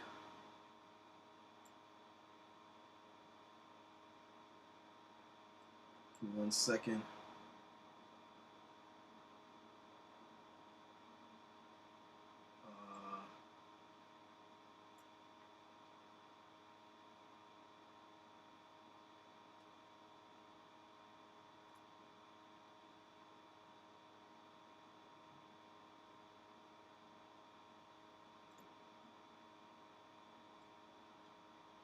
Let's see here.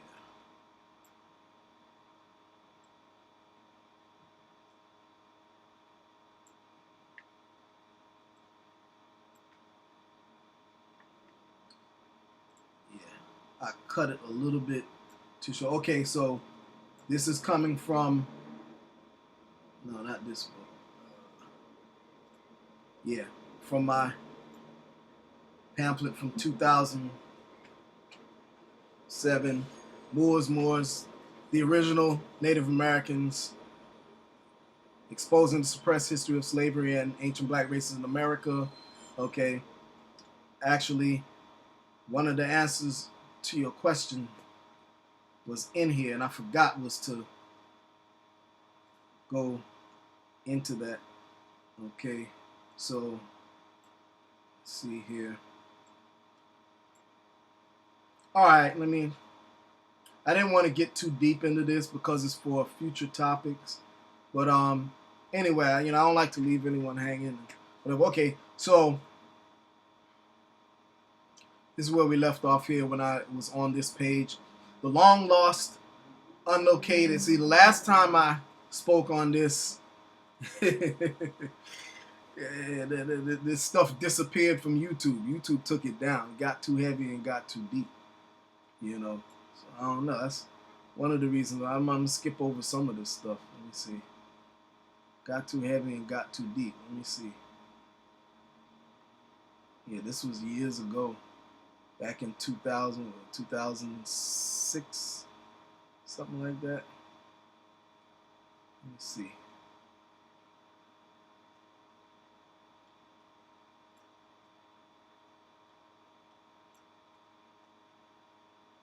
Some deep stuff.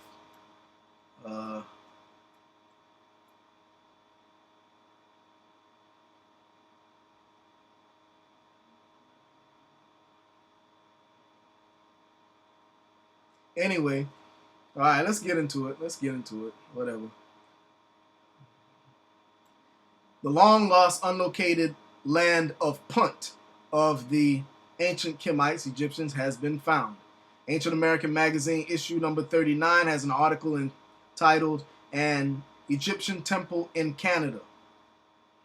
In this article, the author describes how stairs, walkways, pavements, an altar, and a 45-foot-long serpent image on Trout Lake, Ontario, comprised the lost Kemetic temple known as the Steps of Myrrh.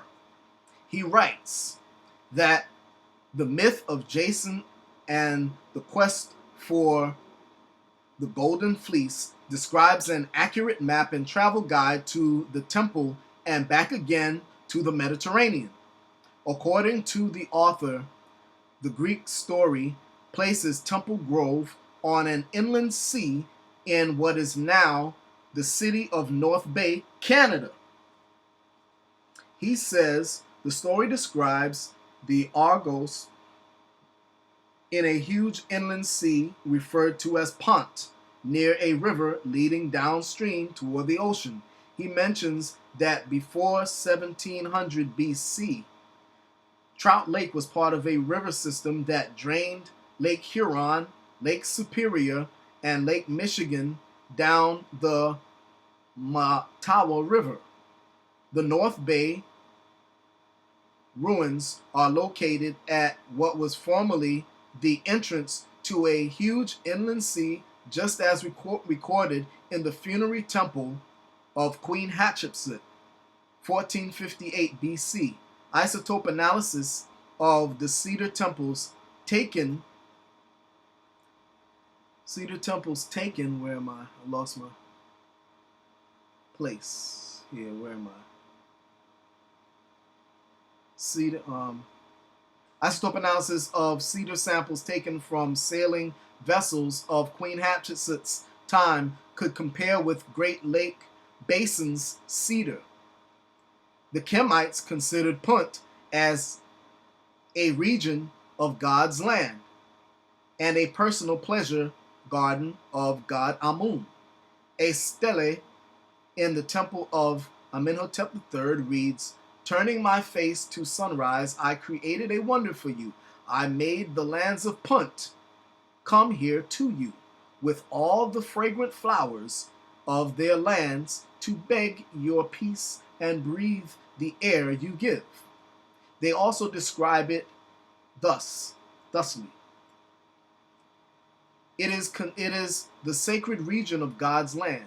It is my place of distraction. I made it for myself in order to cleanse my spirit.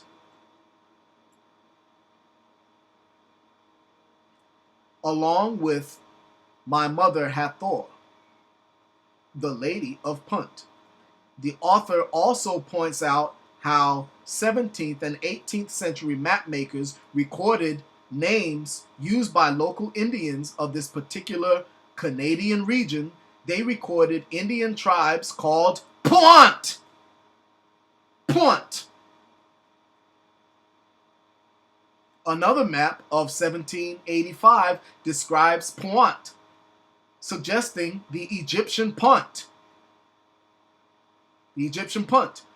He further quotes from another author which says the Ojibwa guide Mishipechu controls copper. Queen Hatshepsut translated into... Oh, I didn't even copy that page. All right, I didn't put that in the slide. It gets heavy. It gets heavy. Wait a minute. Let me get that physical book.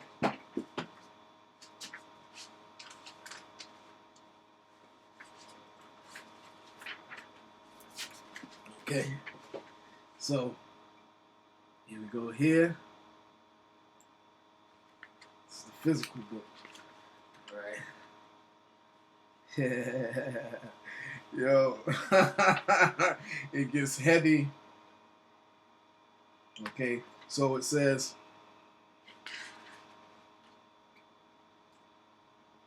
the Ojibwe god Mishipichu controls copper. Queen Hatshepsut, translated into Ojibwa, reads Mishipechu. They also mention that Ptah was a leading deity during her dynasty, and his name, according to the person who discovered the site, appears as Ptah in inscriptions at the Canadian site. Another thing that is interesting is that Canadians' Mi'kmaq tribe, according to linguist Barry Fell, is linguistically related to the Egyptians. Their ancient hieroglyphics were found to be very similar, and in some cases identical to the Kemites. Okay? So, I'm not going to go too much further. So, the whole thing is that, brother Ibrahimi, is that they lied about geography. They lied about chronology. Okay? They flipped the maps upside down. They disoriented you. Okay? And this stuff was done during Reconstruction, brother. Okay? Prophet could not tell you all of those things. Now, I compiled this back in 2007. All right? Let me read some other parts of this book. So also in this guide, I deal with I take an excerpt from this book here, Ignatius Donnelly's Atlantis, the Antediluvian World. Okay. And in here, it says here, Lenormand insists that the human race issued from Meru, and adds that some Greek traditions point to this locality, particularly the expression, and this is, I can't read this script. This is not English script. This is Greek. And I'm not even going to try. Hold on 1 second.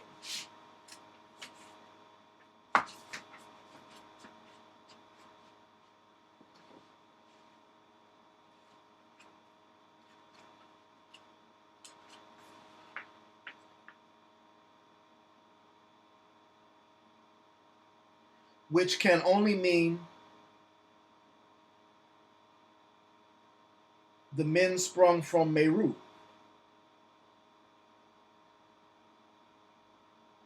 Theopompus tells us that the people who inhabited Atlantis were the Meropes, the people of Meru.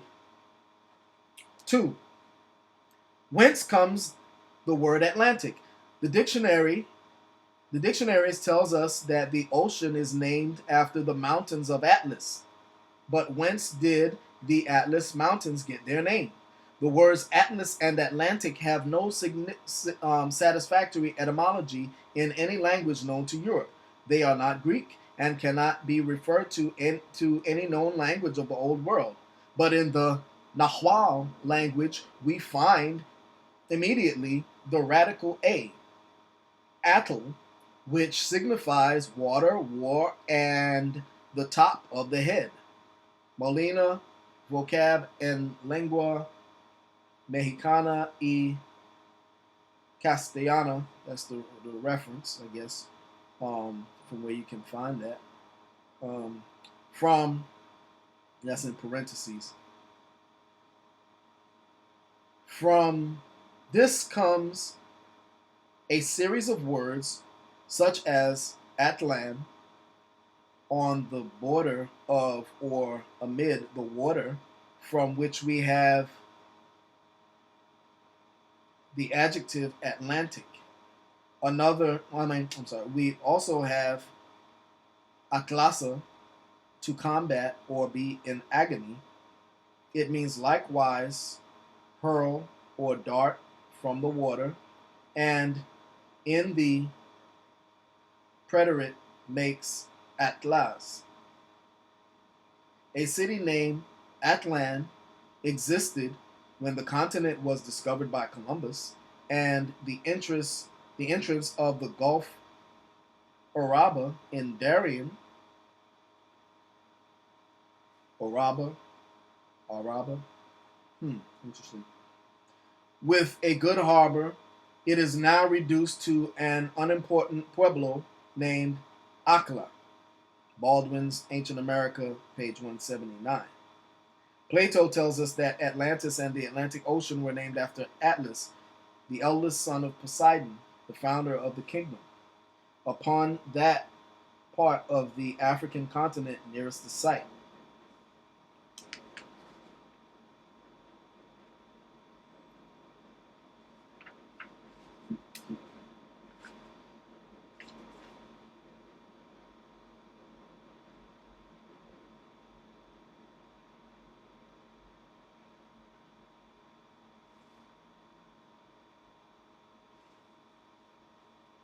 Give me 1 second. I don't want to read this whole thing.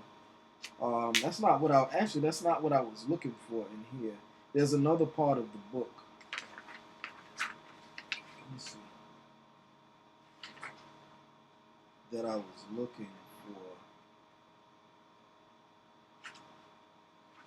Yeah, that's not the part I was looking for. Let me see. Da, da, da, da, da. Da, da, da, da.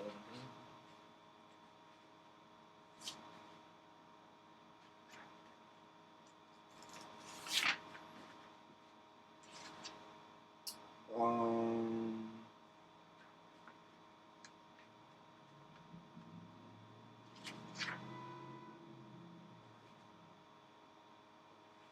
da, da, da, da, da.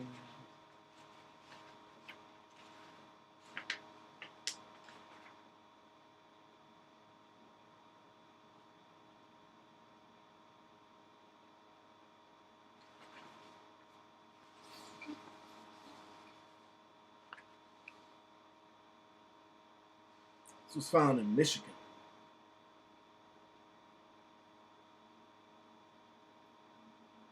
Straight from the Book of the Dead, Egyptian Book of the Dead, which is really the book of coming forth by day and by night.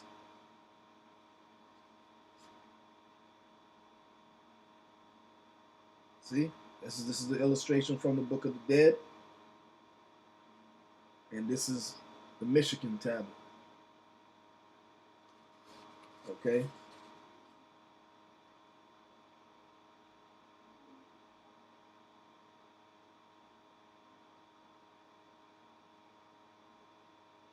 Get this on the screen so y'all can see. It says here, one of the numerous tablets found in the state of Michigan from the 1840s to 1920s. Okay, and actually, okay, I'm sorry, I'm bugging. This one is the one in Michigan. Oh, wait, this one is. I'm sorry, I'm bugging. You know I'm sleepy. It's after midnight. This one here, I'm sorry. This one is from West Virginia. I'm sorry. Straight out of the book of Coming Forth by Day and by Night, otherwise known to y'all as the Book of the Dead. Okay. So you compare the two. And this one is the one found in Michigan at the bottom here in black. Okay, this one here, this right here, this one is the Michigan tablet. You see, that's straight up Kemetic. All right. So, brother, what you got to understand is that we're in ancient Egypt. Okay? Ancient Egypt, we talk about Canaan and all that. All that is over here. Ancient Kemet. Okay? Canaan. All of that is over here. All right? Moab, all of that is over here. Another subject for another time. I'm not going to get into all that. Do your research. Okay? We get into that deeply in another part. So I didn't even mean to read all of that stuff earlier. All right, y'all got a freebie here. Yeah, that's a lot of stuff in this pamphlet. This stuff here. This is from 2007. I dropped that bomb on y'all. Egyptian mortuary statuette found in northern Illinois. How many people? It's in the comment section. How many? Are there anybody? Are there any people out there that have this pamphlet that I put together back in the days? Let me know in the comment section if anybody has this, or if anybody remembers when I was dropping this stuff. You know, these artifacts were, Mexico. These artifacts were found. There's one here, it's found in Mexico, straight up Kemetic. Okay, and you got this one here is Kemetic. Wait a minute, I'm bugging. I'm sorry. This one here is Illinois. This one right here is Illinois. And this is Illinois. This one is ancient Egypt. And this one here is Mexico. Okay. Stuff was popping off here in the Americas, brother. You know. I suggest that you read. Give me a second. I'm looking for a book here that you need to read. I suggest, Brother Ibrahimi, you get a pen and a piece of paper and take some notes. Get this book here. As y'all can see, I read the hell out of this book. Look at how beat up this book is. Yo! Yo, look at how beat up this book is, yo. The Feerce Truth-Seeker was dogging this book. Yo, you know how long I had this book? This book, I had this since the 90s, yo. Queen Maya Atlantis, Queen Mu, and the Egyptian Sphinx by Augustus Laplongeon. Look at how dogged up this is, yo. Yo. Oh man, look at how highlighted. The Feerce Truth-Seeker was all over this, yo. Look. I mean, the Feerce Truth-Seeker was all over this, man. All over this. I read this from cover to cover, brother. Trust me. Cover to cover. Okay? That's the problem with a lot of researchers today. Y'all do lazy research. That's why a lot of y'all can't mess with me. Because you guys want to just do little quick Google searches. You know, you copy a page or two and all of a sudden you're authority on something. No, you're not. You know, I'm not saying I'm an authority. I'm a researcher. But, you know, I research thoroughly. I'm not talking to you personally, Brother Ibrahimi. I'm talking in general, you know. They're all over this book. All over. Feerce Truth-Seeker read this from cover to cover. Okay? I also suggest, where is it?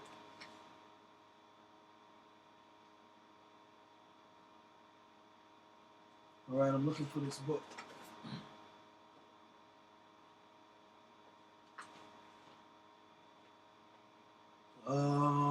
Where are we? Man, I'm supposed to be in my bed. I'm here looking for these books. Y'all need to start paying me, man. What the hell is this book? I just had the book.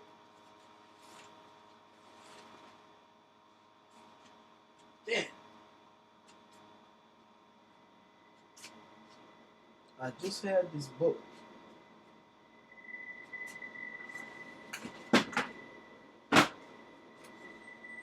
Here we go. Need to get this book, brother. When Rocks Cry Out by Horace Butler. I've been had this book. As you can see, the Feerce Truth-Seeker read the book from cover to cover. You know, I don't BS when it comes to research. I gotta do a video. I gotta do a master class on how to do research. Okay? You gotta do a master class on how to do research. So, you know, when you do your research, you gotta research thoroughly. I read this book from cover to cover.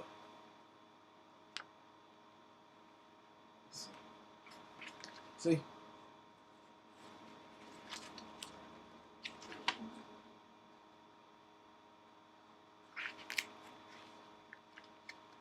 I'm just choosing random pages here.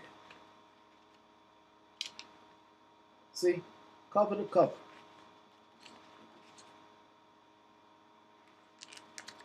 Cover to cover. See?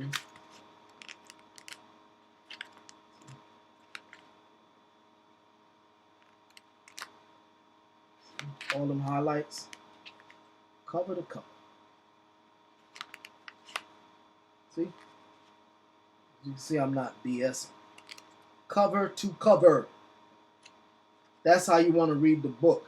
That's how I could call BS on a lot of people when they say stuff. I know you're full of, I'm not talking anybody in particular. I'm just talking about in general. When people start talking about stuff, I'll be like BS. People making reference and stuff, and you ain't even read the whole book. I'd be like, okay, well, what does it say after, that quote that that little sound bite that you just, pulled up, like a lot of people pull sound bite of Malcolm when Malcolm said, you don't want to be called an American. It say you don't want to be called an Aborigine. You want to be called an American. But now, what did he say after that? I used to sell Malcolm tapes, so I know all of those lectures. Okay, and what he said after that, he was talking about some Africa shit. Okay, so you gotta put things up in its context. Okay, so don't just quote what these things go viral because they heard somebody else say it. You know what I'm saying? And misinformation gets put out there because people are just copying and pasting instead of doing their own research. Like Donald Trump, when he says that whole famous thing, that famous meme everybody puts out. They don't look like Indians to me, and they don't look like Indians to Indians. They're trying to make it seem like he's talking about $5 Indians. No, he was not. Okay, because I was following the case when it first went down in the 90s. Okay, and I have it on VHS. Okay, he was dissing the Pequot Indians because he wanted in on Foxwoods Casino and this, that, and the other. Okay, and he was jealous of the Pequot. So y'all don't be on the reservation. I be on the reservation. Okay, he was talking about the Pequot Indians and say they don't look like Indians to Indians. He was talking about the Pequots because the Pequots are copper colored for the most part.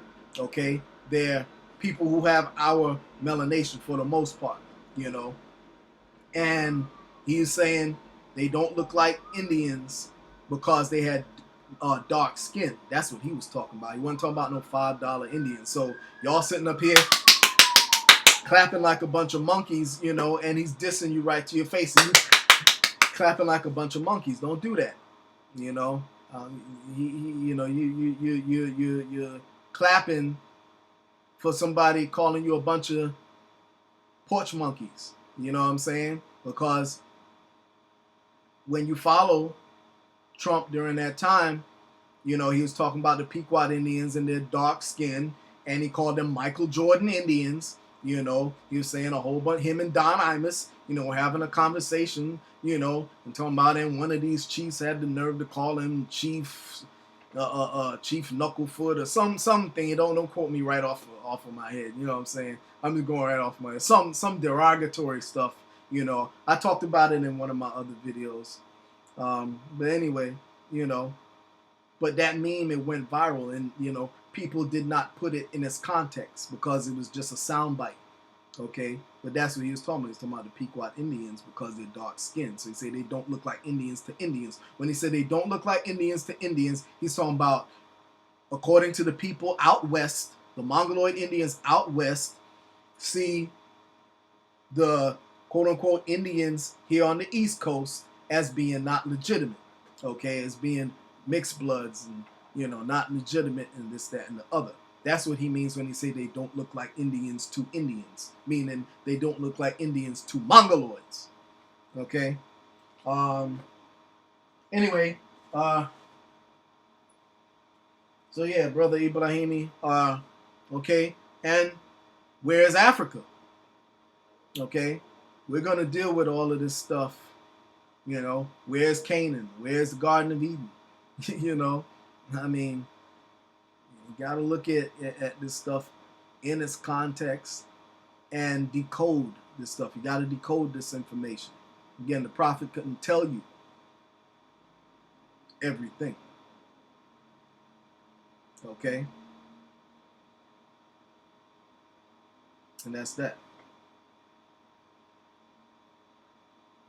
Until the next time. Do da da, da ha e.